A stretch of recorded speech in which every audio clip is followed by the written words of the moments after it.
Hey, what's up, witches? I'm back with another quick little video. Today I want to do another tarot unboxing with you.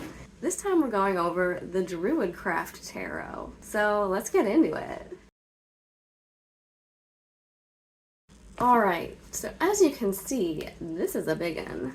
Sadly, I have not gotten to look at nearly as much as I would like, in part because I wanted to do an unboxing with all of you and go over it together. So I glanced through it once and, opened it and went through everything when I first got it, but I haven't, really put it to much use yet or anything. And it's been quite a while since I looked through it myself, so this is kind of like a first impressions or first time unboxing for me too. So let's open it up here. As you can see, there's the little ribbon pull. Alright, so I've opened it up, and inside we have a very big guidebook that I'm excited to get into. But first, let's look over the deck. So here is the back, not much detail on the back of these cards this time. Very simple. And this is very much based on your standard Rider-Waite tarot deck. As you can see, the first card here, once I pulled the deck out, was the King of Swords. It's looking like very Elrondish to me. What do you guys think? And then here we have King of Pentacles, Queen of Pentacles. So obviously, with it being the Druid Craft Tarot, we have a lot of Celtic and Druidic imagery here in this deck, which is definitely what drew me to it, since if I had to stick a label on my practice, I would call myself a Norse Druidic neo-pagan.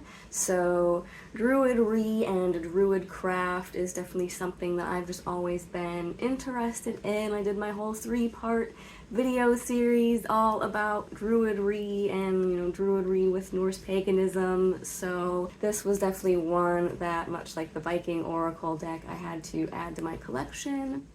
So here's the King of Wands and the King of Cups. Ooh, and there's a cool one, Ace of Pentacles. And we have the pentagram in the sky here. Very cool imagery. I'm sure there will be lots of standing stones in these cards, much like in this one. Okay, here's an interesting one. I'm gonna look this up on the interwebs. This is the Two of Wands, and there's this like pictogram, that's the word for it. I wanted to say it like my first thought was Nazca lines, but that's just a name for a specific thing. But yeah, it's this giant pictogram on the side of a hill, and I want to say that if this image itself is not based on a real giant pictograph, then there are other very similar giant pictographs depicted on the side of hills in the British Isles, and I will see if I can find some examples, if not the one that this is based on, because this looks very familiar to me. I want to say I either saw it in like a Wisdom of Odin travel video or a similar one about Scotland or Wales, so let me look it up on the internet. Two of Cups, very romantic imagery here. The man in his like almost tartan plaid like outfit here, and then continuation of the cup imagery. So this is definitely just your standard Rider-Waite deck with the major arcana and then the typical cups, pentacles, wands, and swords. But as I said, with that very detailed metaphorical imagery based primarily on Celtic and Druidic myths and practices, as opposed to the huge amalgamation of imagery and symbolism that we're drawing on throughout the entire like standard Rider-Waite decks. So I like that this one is a little bit more tailored specifically to the Druidic side of my practice, and maybe able to help me draw those images and myths and beliefs more to the forefront and discover means of doing so. by using this deck. That is definitely something that I want to do more of this year, is just get more back in touch with my own personal practice and developing it. Here we have the Druid with his gold sickle cutting down some mistletoe, which is very prevalent and important in Druidic practice from the little that we have written down and were passed down orally about them. The Eight of Wands here. I really like the artwork style of this card, of these cards. I just tend to go for these very rich, detailed, and like realistic, painterly, and like illustrative type of decks. That's just kind of what suits my aesthetic best, it seems like, because it definitely reminds me a lot of the artwork in things like the Viking Oracle, and it is definitely going to be very similar to the other two that I have back here that I've shown on this channel, the Druid Plant Oracle and the Celtic Shamans pack. And sure enough, this is by the same people that did the Druid Plant Oracle, so I'm really excited to have a Druid Plant Oracle to help me with kind of delving into and exploring more of the Green Witch side of things, because I am really into medicinal plants and herbs and just having a witchy herb garden and things like that. So I think that will be really good for developing that side of my practice. Having this to kind of go along with it will be really cool. I'll be excited to do maybe some more group readings throughout the different equinoxes and just times of the year like I did throughout the last year, where I like to mix tarot and oracle and even runes in there sometimes, because I have so many in my collection that I want to use and share and explore with you guys now. So I think this one will pair very nicely with the Plant Oracle deck and be able to like combine and be used together really easily. I like the imagery here of the Eight of Pentacles crafting the pentagram itself, and then there's Nine of Wands. So yeah, drawing a lot on what we know of clothing from the different Teutonic, Gallic, and Celtic tribes that you will see from the little historical research and delving that I've done on those kind of topics, because I love looking up historical garments and period wear and like just the history of clothing and just seeing like, yeah, what people wore in different places throughout different periods of time. It's very, you know, similar to a lot of the imagery and standard imagery that we might find in the Rider-Waite cards, but garbing the people in, yeah, like the Celtic and Teutonic garb. Oh, there's the 10 swords. We're just gonna gloss right past that one. With things like, you know, 10 of Pentacles and depicting those standard themes of like hearth, home, family, and like financial security, but with that little like Druidic Celto-Teutonic spin on things in terms of just the people depicted and the clothing that they're wearing and some of the specific imagery that we're getting into with things like the pentagram. Ooh, here we have a Princess of Wands, which you will see that in some decks. I know like the Aleister Crowley tarot and things like my Sailor Moon tarot do things like that with the suit cards, changing it from like page and knight to things like prince and princess. So that seems like that's what they've done here, which is really cool. I love getting a little bit more feminine energy in everything that I do, so like to see that here. Here's the Queen of Wands for this deck, and wands are definitely associated with the element of fire and creativity, so we do see that fire imagery carried over in this deck as well, in addition to the Suit of Cups often being associated with water and emotions and things like that. So those things are carried over here, but then we do get that more Celtic, mythological, and metaphorical leaning towards things. Like here's a tree front and center in the Two of Swords. So yeah, a lot of tree and plant imagery along with the water and standing stone imagery that I thought would be prevalent in this deck. Here's an interesting depiction of the Three of Swords card.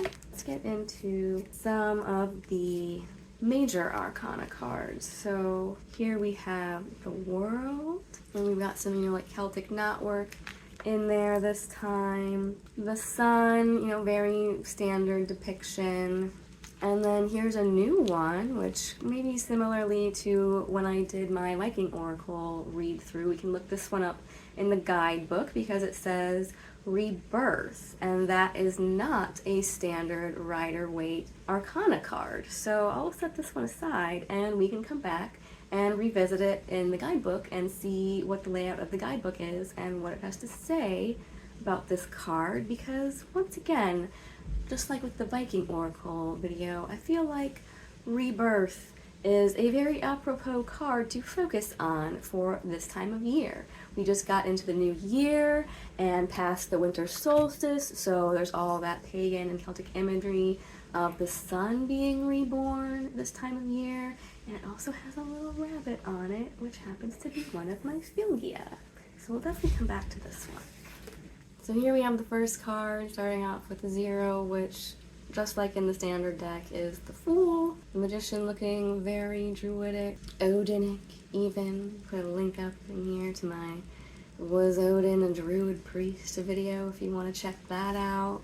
But we also do here have, it's interesting to note on this Magician card, the standard Wiccan tools, altar tools of the Wand, Cup, Pentacle, and Sword or Athame. So that's also kind of a carryover from Rider-Waite.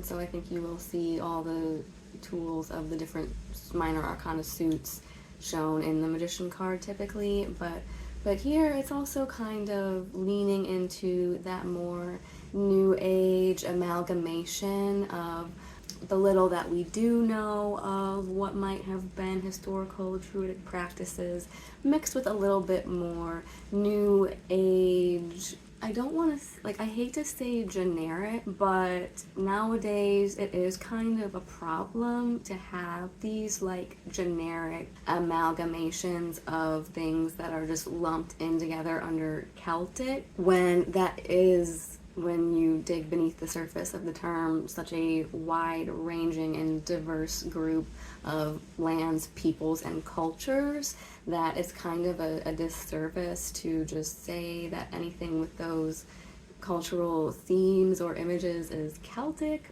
but sadly that kind of is what it is nowadays. And I almost think of it in terms of, there's a specific linguistic term for it that my English major brain is missing right now. There's a specific linguistic term for these words that start out with a specific meaning and then come to become generalized by the general public. Like Kleenex is now just a word used for all tissues, not just Kleenex brand. So it's kind of similar nowadays, we'll hear the word shaman applied to just any even remotely shamanic type of practice or system, when it's a little bit more nuanced than that. But to get off of my soapbox and off of my tangent there, I'm gonna give them benefit of the doubt and say that these are here because it's borrowing from the Rider-Waite suits that it's following with, cup, sword, pentacle, etc. But yeah, I think we do tend to see more of that new age amalgamation of Celtic and Druidic myths and practices into one big thing nowadays, when to me, Druidic, pagan, Wicca, and witch are all very different practices. But over the years, I think especially since Gardnerian Wicca did borrow so heavily from British Celtic traditions, that's definitely part of why it's kind of so easy to blend it with these different things. Anyway, here's the High Priestess counterpart at her altar. Another new one that we don't see in Rider-Waite, so I'll maybe also set this one aside to look at. We have the Lady here, definitely fertility goddess with the pregnancy and fruits and fruits of the harvest around her there, so I'll set that one aside too. And going along with it, with the kind of Wiccan Celtic imagery that I was just talking about, we have the Lord. So that is definitely borrowing from British Celtic witchcraft Wiccan tradition, where there's this heavy emphasis on the divine masculine and feminine as anthropomorphized in the form of the lady and the lord, which as a Norse pagan is kind of intriguing to me when you find out that that's the actual literal meanings of the names Freyr and Freya is just lord and lady. But We're the Vanir Celtic is an entirely different video. And then I think instead of the Hierophant, which is kind of stemming from more authoritarian types imageries of authority leadership figures, here instead I'm going to assume that we've replaced him with the High Priest. And then we're back to our standard Rider-Waite things, such as the Lovers, the Chariot. I'm just going to say that that's definitely some Boudica imagery right there. Strength, we have a boar instead of a lion, which is very like Teutonic, boar, Freya, Vanir imagery. The Hermit, and another new one, the Wheel. The Wheel in the World. The Wheel of Fortune. So I'm going to assume that that's what this is. Instead of the Wheel of Fortune, it's just the wheel. Typical, more standard depictions of the star, the moon. Also, got the two dogs, just like it does with Rider-Waite. Justice, the Death card. For this one, sorry, I'm moving it around so much. I'm trying to avoid the glare. Here's another one I'm not familiar with, and I'm not even sure how to pronounce this, but I will do my best. We have the Ferilt, and I'm assuming based just on the image and what I know of very important images from Celtic mythology, I'm going to assume that this is referring to the cauldron.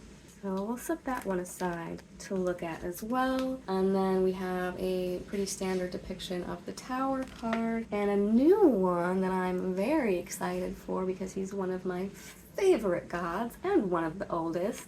Let's hear it for Cernunnos. Cernunnos, come on down. So interesting that we almost have the same two people, the same couple that was depicted in the Lovers card. Here is shown being kind of creepily loomed over by Cernunnos, but in one of his aspects, he is a fertility god, much like Freyr in his Lord of the Woods and like Lord of the Wild and the Hunt. That's definitely Cernunnos in a nutshell.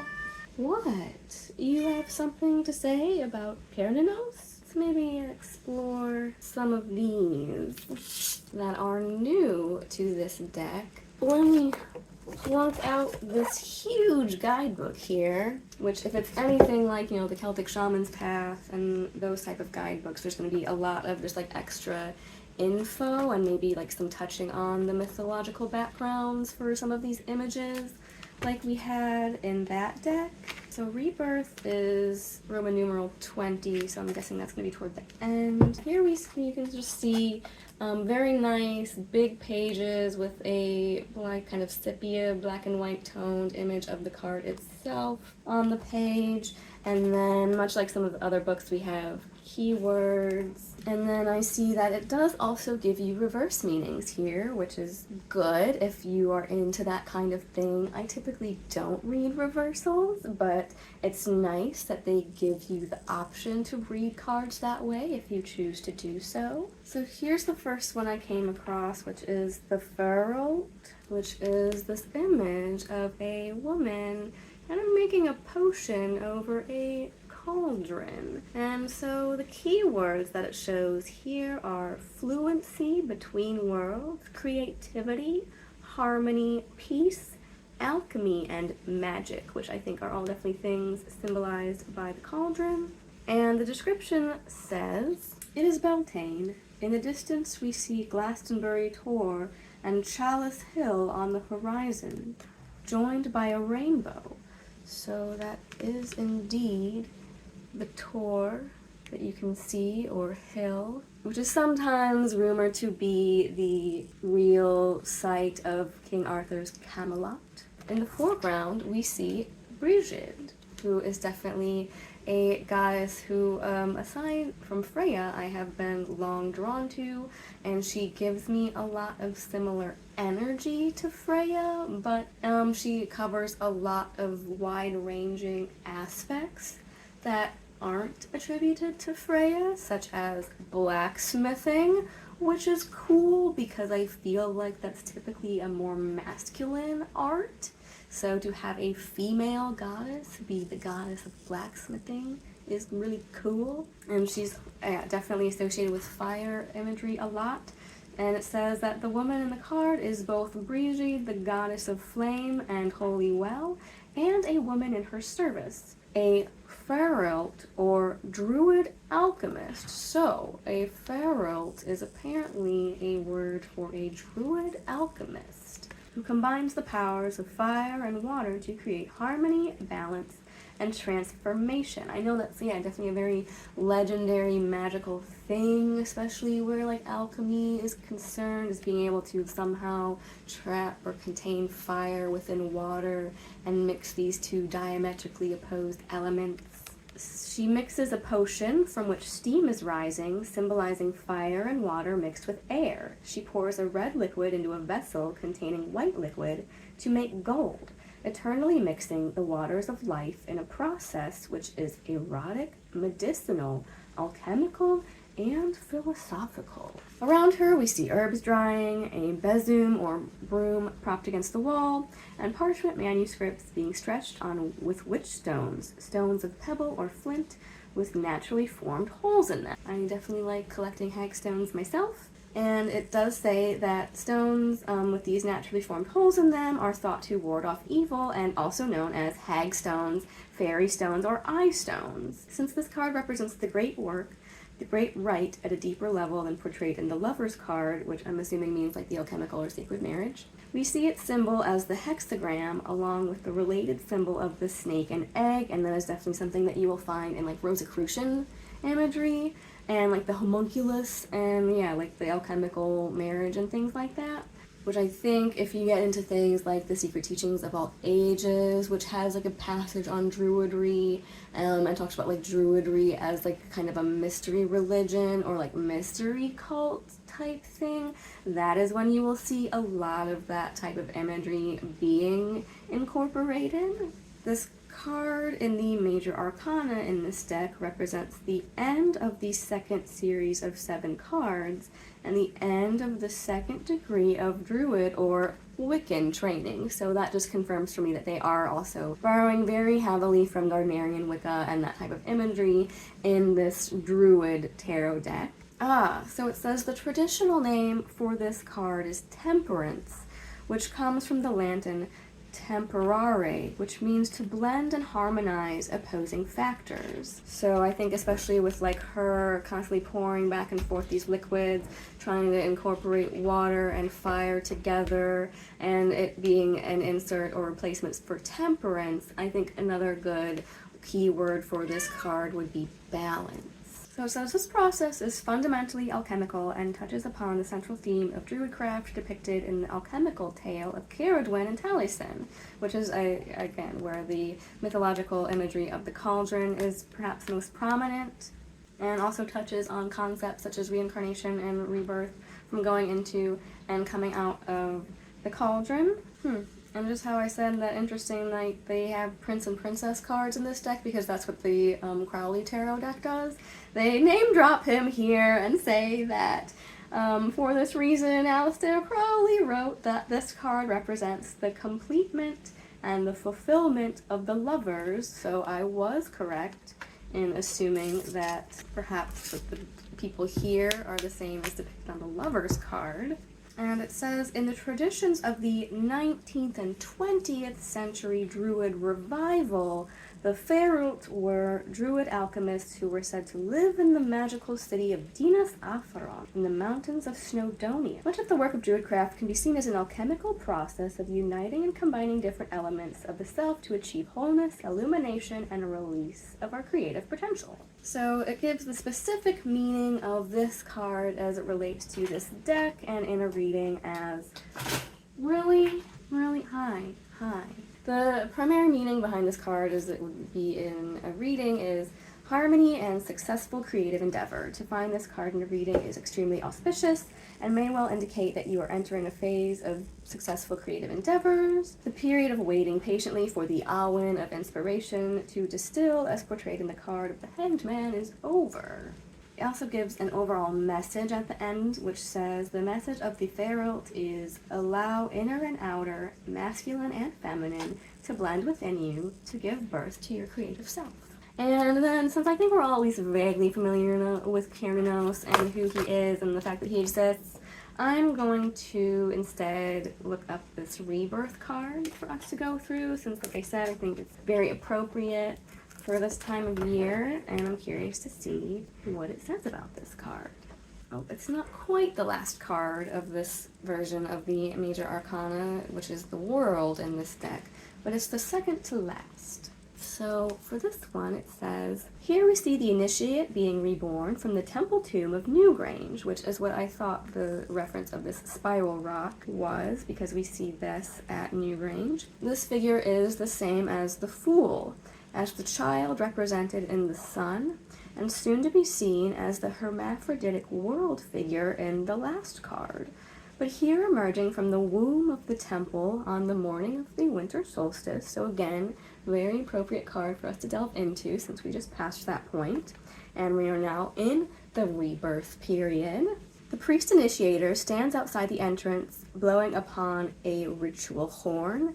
He summons the soul to wake up, to be reborn, to accept its life, reap its rewards, and begin a new cycle. The spiral pattern on the entrance stone reinforces many of the themes of this card: the mysteries of birth and death, regeneration, redemption, renewal, and reaping. The light of the pale midwinter sunrise illuminates the scene, and we can see a hare, holly, ivy, and mistletoe in the foreground. The traditional tarot card renames this Judgment. So much like the last card we examined was a stand-in for Temperance, here instead of Judgment we have Rebirth, which I think is really nice. We're moving away from that authoritarian worldview and paradigm of black versus white, good versus evil, and being judged, or Judgment Day, and instead rebirth. The knowledge that death and rebirth are part of a cyclical process is written both in the land and in the sky, in the way that the crops flourish, die, and are reborn each year, and in the way the moon is reborn each month, and the sun each year at this time of the winter solstice. It gives the meaning of this card in a reading as power of the call. Tarot experts have suggested that the key symbol for this card is the trumpet. It indicates the power of the call and the magical creative power of sound. Finding this card in a reading might suggest that you've heard the call of your vocation, your mission in life, the spiritual path you are seeking, or simply the call of a new direction you need to take. It's a call to change and to renewal, a rebirth into life that is more fully your own and more fully at one with existence. Finding this card usually indicates that the process of change has already begun, but it can sometimes also indicate that a decision must be taken. You may have come to a crossroads in your life, and a decision is required that will take your life in a new direction. The message of rebirth is you hear the call and awaken to the new light of day. You have entered the darkness and drunk of the cup of silence. You have chosen life and emerge reborn. And like I said, I think that's really appropriate. I'm glad that I decided to do this reading now and to look over this card now with you, because it is very appropriate for this time of year, and I think a really solid message for us to hold on to and carry with us as we go into this new year, especially with like my video about burnout versus balance and how it's okay during this dormant time of year in the winter month to go inward and do that shadow work. This says you have entered the darkness and drunk of the cup, and now you emerge reborn and ready to tackle life anew. And I think that is the important thing to take away from shadow work, is it also goes in cycles, just like I said in that video, and that now we are in the cycle of awakening and rebirth.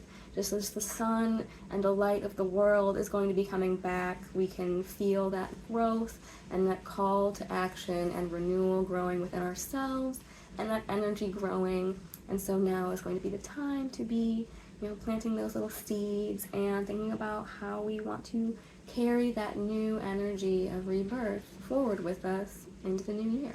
With that, I will leave you. I really enjoyed going through this deck with you. I know it was a little short, sweet, to the point, but we had a lot of cards to get through, as unlike the Viking Oracle, which is just kind of its own separate thing, and so fewer cards to deal with. Here we do have the full Rider-Waite deck with minor and major arcana combined. And in addition, I really like the cards that they have chosen to rework or reimagine in this deck, and I like that they do a good job in this massive accompanying guidebook of explaining to you why they made the changes that they did, and like delving deeper into a lot of the imagery that we would find not only in these cards but also in the standard Rider-Waite deck, and delving into perhaps some pre-Christian interpretations of those images, because it even talks about, like I skipped over some of it in the guidebook because it was a little just like wordy, but it talks about how like the symbol of the trumpet predates Christianity, and like the trumpets of like Judgment Day and whatever. So yeah, I think this is really cool, a fun, fresh, and interesting new take on the Rider-Waite deck, especially if you're someone like me that is really into pagan, Celtic, and Druidic things, myths, practices, images, all of the above. You will definitely really appreciate this deck, especially if you, like me, really like doing tarot. So it's just kind of the best of both worlds, and I can't wait to use it more in some personal and collective readings with you guys this year. Thanks for sticking with me through all of this, and until next time, stay classy, pagan.